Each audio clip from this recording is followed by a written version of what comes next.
বিশ্বকাপের কোয়ার্টার ফাইনালে high voltage ম্যাচে দুইবারের বিশ্ব চ্যাম্পিয়ন ফ্রান্সের মুখোমুখি হচ্ছে মরক্কো।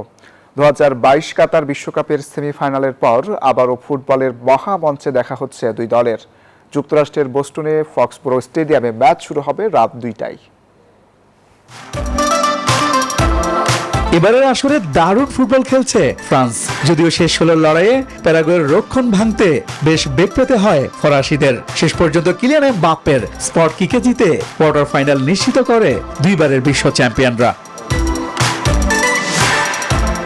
শেষ 8-এর হাই ভোল্টেজ ম্যাচে এবার ফ্রান্সের প্রতিপক্ষ মরক্কো। কাতার বিশ্বকাপে আফ্রিকার দলটির রূপকথার মতো পথ চলা 2-0 গোলে থামিয়ে দিয়েছিল দিদিয়ের দেশমের দল। 4 বছর পর এবারের বিশ্বকাপে ফ্রান্স ফেভারিট হলেও মরক্কোকে এখন আর আন্ডারডগ ভাবার উপায় নেই।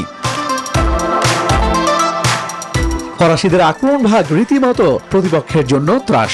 7 গোল করে লিওনেল মেসি ও আর্লিং হল্যান্ডের সাথে গোল্ডেন বুটের রেসে রয়েছেন ফরওয়ার্ড কিলিয়ান এমবাপ্পে। সেই সাথে ব্যালন ডিওর জয়ী ওসমান দেমবেলে ও মাইকেল অলিসে সেরাটা দিতে মুখিয়ে আছেন। গ্রুপ পর্বে নরওয়ের বিপক্ষে ফরওয়ার্ড দেমবেলে হ্যাটট্রিকও রসদ যোগাচ্ছে ফ্রান্সকে।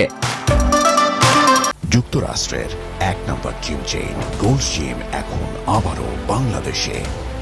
বসুন্ধরা আবাসিক এলাকা ও বসুন্ধরা সিটি শপিং মলে। অন্যদিকে কানাডাকে 3-0 গোলে উড়িয়ে দিয়ে শেষ 8 নিশ্চিত করে মরক্কো। গ্রুপ পর্বেও দারুণ খেলেছে অ্যাটলাস লায়নরা। ব্রাজিলের সাথে ড্র করার পর হাইতি ও স্কটল্যান্ডকে সহজেই হারিয়েছে তারা।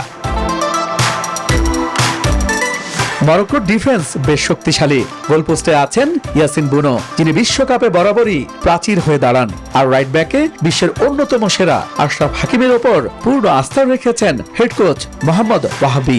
সেই সাথে তাদের জমাট রক্ষণ ও লড়াকু মিডফিল্ড ফরাসি আক্রমণ ভাগকে রুখে দিতে শতভাগ প্রস্তুত।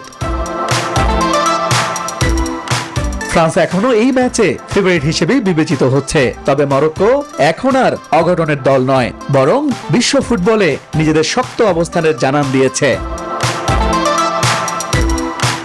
পরিসংখ্যান, শক্তিমত্তা কিংবা কাগজে কলমে মরক্কোর চেয়ে এগিয়ে ফ্রান্স। দুদলের 6 বারের মুখোমুখি লড়াইয়ে ফরাসিদের 4 জয়ের বিপরীতে মরক্কোর জয় মাত্র 1টি। বাকি ম্যাচটি হয় ড্র।